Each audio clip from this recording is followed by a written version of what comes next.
नमस्कार दोस्तों, मैं अतुल सिंह एक बार फिर आप सभी का स्वागत करता हूं मेरे आज के वीडियो में। और मेरा आज का वीडियो है बकासन के बारे में। मैं आज आपको बताने वाला हूं कि हम किस तरह से बकासन करेंगे, कुछ इजी स्टेप्स के साथ। जब आप एक शुरुआत कर रहे हैं, आप बिगनर लेवल पे हैं तब, और जब आप एडवांस लेवल पे हैं तब, तो आप किस तरह से करेंगे बकासन, वो मैं आपको बताऊँगा। तो हम शुरू करते हैं इसको खड़े होकर, ताकि मैं आपको दिखाऊँ हमारे पैरों की पोजीशनिंग क्या है।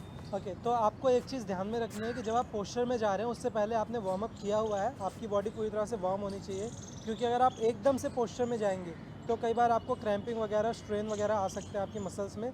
तो इसलिए इम्पॉर्टेंट है कि आपने जो जो पार्ट आपके इस पोस्चर में यूज़ होने वाले हैं, आपने उन पार्ट्स के लिए वार्म अप किया हुआ है, बॉडी का भी वार्म अप किया हुआ है।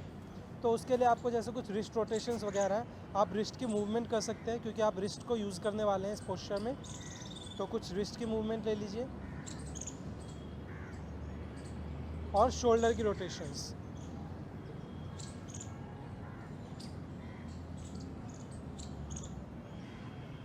Counter rotation,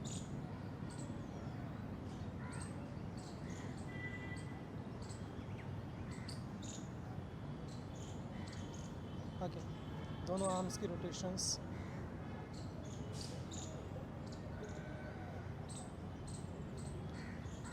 okay, so now अब हम मूव करते हैं आगे पोस्चर की तरफ। मैं पहले भी वार्म अप कर चुका हूँ और मैंने दोबारा से थोड़ा बहुत वार्म अप किया है अभी रिस्ट वगैरह का, शोल्डर का। तो इट इज़ इम्पॉर्टेंट कि आपने पहले से वार्म अप किया हुआ हो। Now will move further. हमारे पैरों के बीच का जो गैप है पोस्चर के लिए, वो शोल्डर विद अपार्ट होना चाहिए। बहुत ज़्यादा ओपन नहीं हो आपके पैर, और ऐसा भी नहीं हो कि आपने बहुत कम गैप लिया है। तो शोल्डर विद अपार्ट गैप हो।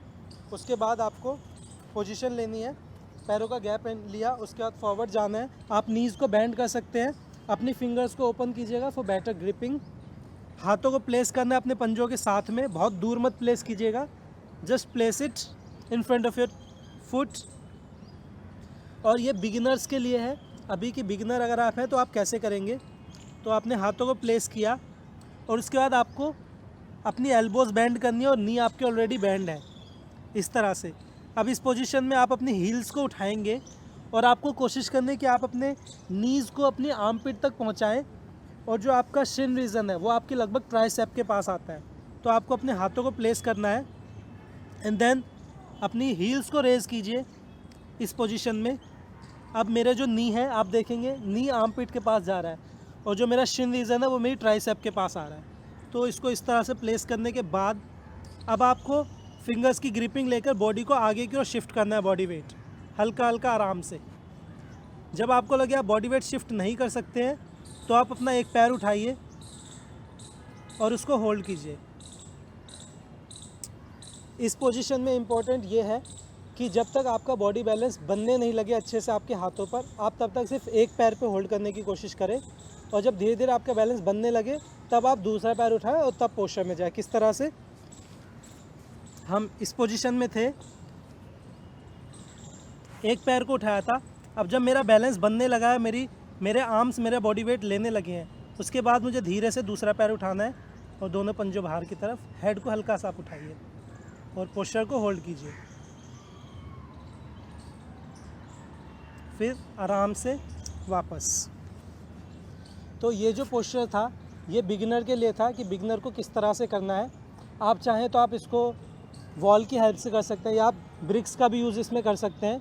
आप अगर आपका उतना ज़्यादा एक्सपीरियंस नहीं है, आप प्रैक्टिस में नहीं है, तो आप कोई पिलो वगैरह ले सकते हैं, जो कि आप हेड के सामने रखेंगे कि इन केस अगर आप गिरने लगते हैं नीचे तो आपके हेड को इंजरी ना हो, नेक की इंजरी ना हो। और आप ब्रिक्स का इस्तेमाल किस तरह से कर सकते हैं वो मैं आपको दिखाता हूँ। क्या होता है, कई बार हमारा बॉडी बैलेंस बिगड़ेगा और हम आगे की ओर गिरने लगेंगे, तो उसके लिए हम ब्रिक वगैरह का इस्तेमाल कर सकते हैं कि हमारा हेड ब्रिक पे रेस्ट करेगा और बॉडी हवा में रहेगी। किस तरह से, देखिए मैंने ब्रिक ली है, सेम पोजीशन में आकर पैरों की, हाथों की पोजीशन लेकर अब आप अपने फोरहेड को इस तरह से रख सकते हैं, एंड देन इस तरह से होल्ड कर सकते हैं।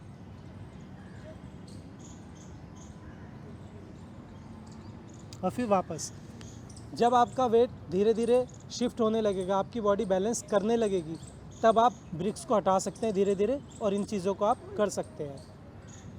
ओके, तो ये था आपका बिगिनर्स के लिए। ना हम मूव करेंगे एडवांस लेवल पर, कि जब कोई एडवांस प्रैक्टिशनर जो कि अच्छी प्रैक्टिस में है वो करता है तो वो किस तरह से करेगा।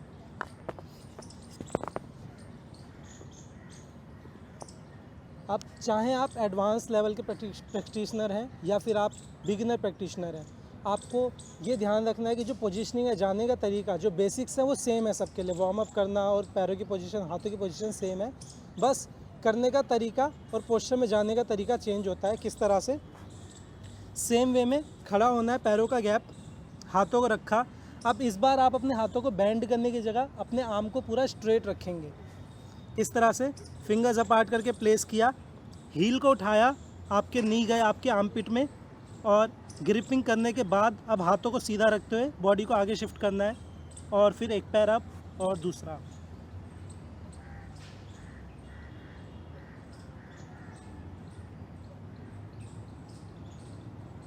फिर आराम से वापस। तो ये आपके तरीके हैं एडवांस प्रैक्टिशनर के लिए और बिगिनर के लिए। बकासन एक ऐसा पोस्चर है जो कि आपकी बैलेंसिंग इम्प्रूव करता है। ये आपके कंसंट्रेशन के लिए भी अच्छा है। एट द सेम टाइम आप अपने आर्म्स की मसल को, रिस्ट मसल्स को यूज़ कर रहे हो, उनकी भी ये स्ट्रेंथ को बढ़ाता है।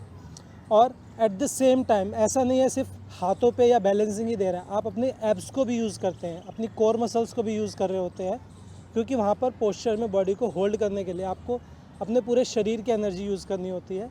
उसी समय आपकी कोर मसल्स भी यूज़ हो रही होती है।